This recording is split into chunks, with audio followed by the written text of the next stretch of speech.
Let's build a 50 furnace super smelter that has even distribution and a fuel efficiency mode toggle. At the flick of a lever, we can choose between smelting items crazy fast or being efficient with our fuel, conserving our valuable resources. Because one of the biggest letdowns that I've seen people go through over and over on every realm or server I've ever played on is taking the time to build this gigantic smelting system, only to find out that they can't afford to keep it fueled. Especially times that you need to smelt just like a stack of items, it doesn't discriminate. You know, if you build a giant smelter, it'll just burn through that fuel. That's why for this design, I added a fuel efficiency lever. If that's turned on, it won't use all 50 of the furnaces. It'll only load items into the first few. By default, we have it set to 10, but you can change that to fit your specific needs. Let's talk about furnace mechanics to understand why it's built the way it is. So a single furnace smelts one item every 10 seconds, which means that 25 furnaces equals single hopper speed. 25 furnaces will smelt 9,000 items per hour, which is how fast a hopper can move items. But we can have 2 hoppers pushing into the same chest, which is double hopper speed, meaning that we can have 50 furnaces being unloaded by hoppers while still avoiding a bottleneck. That also means that this smelts 18,000 items per hour. Another thing to work around is how fast we're loading items into the furnaces. Since each furnace smelts an item in 10 seconds, we have to load all of the furnaces every 10 seconds or sooner for it to not just waste fuel. But to have an even distribution throughout the system, the loader will have to pause long enough to pull in enough items to load those items into every single furnace. But it has to do all of that within 10 seconds. And a single minecart just can't keep up with that. If it pauses long enough to pull out 50 items, it can't load those items in within 10 seconds. So that's why we have 2 carts instead. Now, to be honest, I've always been the type to just have 4 furnace clusters at all of my projects, and just constantly smelt items even if I don't need them. That way I have maximum fuel efficiency and have the items ready to go when I need them. Now, if I did build a super smelter, this is what I would have made. And I've tutorialed this out in the past. But this one doesn't pause the minecart. Instead, to keep it stocked, it pulls items from the hopper line above it. But to do that, it has to be full of items. And so I really like this new design a whole lot more than any of these old ones. While on the topic of various designs, it's good to know that these feed tape smelters are pretty bad. Not only is the timing weird and it's extra laggy, but it's going to delete your items over time because the hoppers are pushing into moving containers. If the furnaces move at just the right time, or in this case the wrong time, the items that are being loaded in just fizzle out of existence. And we don't want to lose items. You know, what if those items were our netherite or something? That would be so devastating. Plus, the only real attractive part to feed tape smelters is their lack of hoppers. But hoppers are just iron, and iron farms are one of the easiest farms to build. You know, so just build you an iron farm and save you the trouble. Near the end of the video, we'll talk about item sorters and shulker loaders and anything else that you might want to change, customize, or add to this system. I figured it would be nice to have some examples of usage, like having a staircase up here to leave room for an item storage, or customizing the location of your efficiency toggle to allow more versatility in your decoration, or even talk about some simple shulker unloaders. Without further ado, let's build it. So the build area is 29 by 8. The output chest is going to be 2 blocks above all of the redstone and stuff. So if we're planning on building an item sorter, we're going to need more room underneath where that output chest is. For an item sorter that is 3 chests tall, we will need 6 blocks of air underneath this chest. But it's going to be 1 block in from the left border, right in the center of the 8 wide area. And we're going to start off by placing 2 rows of 25 hoppers that are all pointed toward that chest, for a total of 50 hoppers. Then on top of these hoppers, we want to place furnaces facing toward the outside, just to get a visual confirmation that the furnaces are working. But then we want hoppers pointed into the tops of all of those furnaces and into the sides of all of those furnaces, with a second row of hoppers pointed into the ones that are pointed into the side. So all of these hoppers are feeding the furnaces, except for the bottom ones that are feeding the chest. So this is what we will have. Now we want a block of glass on the left hopper, then solid blocks next to these top two, and on the right hopper. Then we want solid blocks diagonally up from all of those. On the side of the block that's next to the glass, we want to place our on-off lever. Then we want blocks underneath the block that lever is placed on, with a dust on top of that one next to the glass, and a torch on the side of that block under the glass. Then a comparator right here under the torch pointed into that block, and another comparator 2 blocks away from the first one. Then between the two, we want hoppers pointed into each other, with a block of redstone on top of one of these hoppers, and then pistons above each comparator. We're building an etho clock to control the timing of our carts. Then 2 dust right there, and 41 items inside of one of the 2 hoppers. Those items will control how long the carts will pause to refuel themselves. But then over on this side, we want an observer looking at the left piston's arm, then 3 blocks diagonally down, and a repeater next to the observer pointed away on a max delay. Then 2 dust that will be pointed into a solid block with a torch on top, then another solid block with another torch. Then on top of the 2 blocks above that second torch, we want to place 2 dust. And that's it for the timer that controls the minecarts. Now for the rails, on these top 2 blocks, we want a powered rail, regular rail, and then powered rail. Now depending on if you built this north to south or east to west, your first 2 powered rails might connect to each other. If they connect, we need to extend out one side by a rail, and then place the powered rail and regular rail, so that now they will no longer connect to each other. And then break out your extension, replacing the block in dust. So this is what you should have. Now I'm just going to build powered rails going all the way across. We want the top carts to be pretty fast, but you don't have to use solid power rails if gold is an issue. But I'll talk more about that here in just a second. For now, I'm just going to place powered rails all the way across.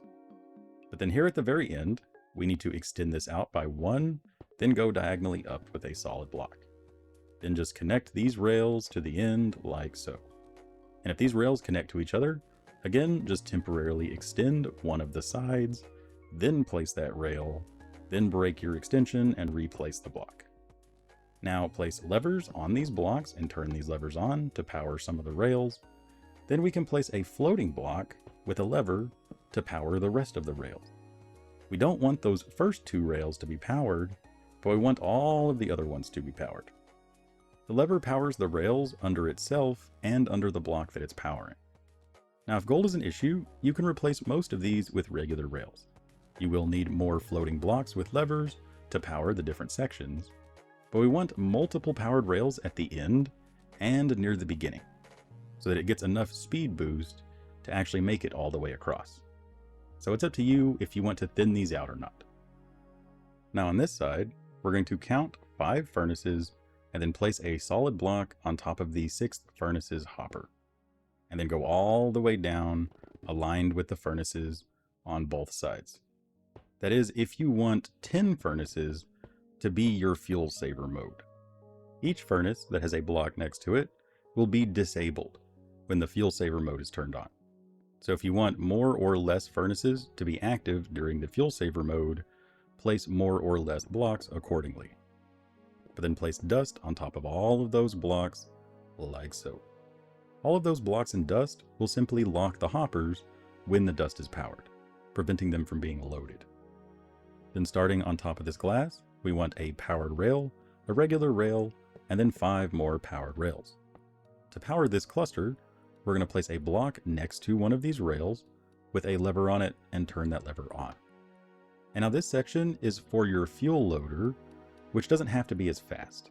So we can just place like 7 regular rails, then a powered rail, then 7 regular rails again, and just continue that pattern, placing blocks next to the powered rails with a lever to power those rails. Now at the end over here, we're going to use slabs to connect each side together. So go back by 2 slabs, then over, and connect it to the other side. Then we're going to curve around the corner using regular rails, but have 2 powered rails here in the middle. Now, depending on your orientation, they might want to connect to those other powered rails. So if they did, all we have to do is temporarily break those, replace these 2 here in the middle, and then replace the top 2. If you had problems placing your top rails, the bottom ones shouldn't give you any trouble, because it's all directional. But if they do, you could always just extend that loop out by 1. That'd be fine. But then we're going to place some powered rails, 7 regular rails, and continue this pattern until we reach the end where we want to place like 4 powered rails to give it a big speed boost so it bounces back. Then go back through and power all of your powered rails with blocks and levers like so. So now all the powered rails except for these front 3 should be powered. Above these middle ones, we're going to place a double chest with minecart and hoppers under that. This chest is for the items to be smelted. But now we want a minecart with chest on top of this glass, and that will be for your fuel. To power the fuel saver section, we're going to count out 6 dust from this side. And then somewhere past the 6th dust, where there's no floating block or lever, we're going to place a block above the rail. Then 2 more blocks behind that, with a redstone torch here on the front, which should power that entire row of dust. Then place another torch with 2 dust to turn off that first one. All we care about is that that front torch powers that entire row of dust without any floating block or lever interfering with this section. But then on this back side, we're going to place a block with a repeater pointed toward the block that has the torch on it, then a block diagonally back from that repeater. And then we just need to power that block from a lever from anywhere. Wherever we want our fuel efficiency mode lever to be, we just place it there. We can place an optional lamp to let us visually know if the fuel saver mode is on or not, but we just run blocks and dust from that lever over to the block next to the repeater. So we can place the fuel efficiency lever anywhere that we want to. I would highly recommend using a lamp though, so that you know what mode it's on. Then of course we can use repeaters to refresh the signal if needed. But yeah, you can place this anywhere that you want as long as the redstone or that lever doesn't connect with or interfere with any of the pre-existing dust. Or like if we don't like that there's a dust on top of the lamp, well then we can raise the lamp up by 1 and put it up there. That'd be totally fine. It doesn't matter where this goes. Maybe we want to run it to the other side so it's shorter and more material efficient or something. You know, we could, we're just powering dust to power that repeater using a lever. You know, that's all we're doing right now. So no matter where you want this lever to be, you can just put it there. Just make sure that that lever toggles all of that dust down there. All of the dust that's on the blocks next to the hoppers. That's all that lever should do. We load the fuel into this minecart chest, and if we're using like lava buckets, we might want to preemptively load our fuel. You know, since lava buckets are non-stackable items, you can only load them 27 at a time, and there's 50 furnaces. So if you're not using coal or other sorts of stackable fuel, you will need to load a bunch of buckets in there first. From there, you can start adding in your items, adding in your fuel, and there's no other sort of special use requirement. Like the minecarts will immediately pull in enough items to distribute through the whole system, so you don't have to wait for the hoppers to get full or anything like that. And after it's turned on, they will automatically pause each go and restock with 50 plus items so that they never run out of items and items are never unevenly distributed or any of that stuff. You know, it's all user friendly. You just flick the lever and go. Turning on the fuel saver mode simply locks the hoppers feeding the furnaces, so it will no longer pull in items into those hoppers. So if we turn on our fuel efficiency mode and start the system, we can see that it only loaded the first 10 furnaces, 5 on each side. You know, whichever ones don't have blocks directly above them. Now, these furnaces will still get fuel, but if we want to prevent them from getting fuel as well, then aligned with the blocks that have dust on top that lock the hoppers, we're going to place target blocks down here next to those hoppers. then blocks diagonally down and out from those targets with dust on top. So that dust will power the targets, which will lock the fuel hoppers. Somewhere in the middle of these targets, while avoiding the levers, we're going to place 2 dust attached to that row, then a repeater to refresh the signal, and dust to power the bottom rows that are connected to the targets. So make sure that all of this dust is powered when the fuel saver mode is turned on. And make sure it all turns off when the fuel saver mode is turned off and isn't being powered by one of the levers that's powering the powered rails. But then do the same thing on this side. Place targets aligned with the blocks, with dust next to those, aligned with all of the furnaces that are being locked. Then somewhere near the middle, avoiding the levers, place 2 blocks with dust on top to connect the rows together, a repeater to refresh the signal, and then dust to connect that repeater to the bottom rows. And make sure that all of the dust can be powered. Also keep in mind that we can't just tell a furnace to stop. So if you already started it without the fuel saver mode, and then you turn on the fuel saver mode, all those furnaces are still going to burn. The fuel saver mode just locks the hoppers, preventing any new items from entering the furnaces. If you want to add an automated shulker unloader, you can totally just attach that to this chest. However, if it is functioning at single hopper speed, where just one hopper is unloading the shulker, it is going to bottleneck the system. To prevent a bottleneck, it needs to be a faster unloader, at like ×4 hopper speed. But what I do personally is just stick a row of hoppers pointed into the input chest, I drop my shulkers on top of these hoppers, and then I walk away. I don't turn on the furnace until these shulkers have fully loaded the main input chest. But all that would actually happen if you turned it on while loading it at single hopper speed is it would just load more items into the first furnaces. It would have an uneven distribution. But I also add a lever on the hopper that's feeding the chest so that I can lock that hopper by turning on the lever to retrieve my shulker boxes. Before I break the boxes, I would lock that hopper so that it catches the boxes. So it's also nice to have access to the minecart hoppers. In case you drop a shulker in there or an item that can't be smelted, you can just pull them out of the carts. Or if it made its way all the way into the furnaces, it's nice to have access to those, like a little access point like this, so that you can physically see if any of the furnaces are clogged or not. If any of them are not turned on while the other ones are smelting, you know that there's something in there that shouldn't be. You can add any kind of item sorter directly to the output chest right there. We will need to keep the hopper line for the sorters at least 1 block away from the hopper line that pulls out from the furnaces. So we need 1 block of air in between these 2 lines, which also allows us to have a second double chest, which will help prevent a bottleneck. Because remember, this is producing double hopper speeds worth of items, but most item sorters are only going to be single hopper speed. So if we have 2 chests, we would have to load in 4 double chests worth of items at the same time before items started backing up into the hoppers pulling from the furnaces. And those hoppers are containers as well. So we would have to load in more than 4 double chests before a bottleneck actually started causing a problem. Now, of course, we can just build the item filters that you see here. They will have filter hoppers pointed back toward those comparators. Inside of those filter hoppers, we will have the item being sorted for in the first slot, and then 4 singular stackable to 64 items that will never be in the system in the last 4 slots. So like 4 seeds or 4 sticks.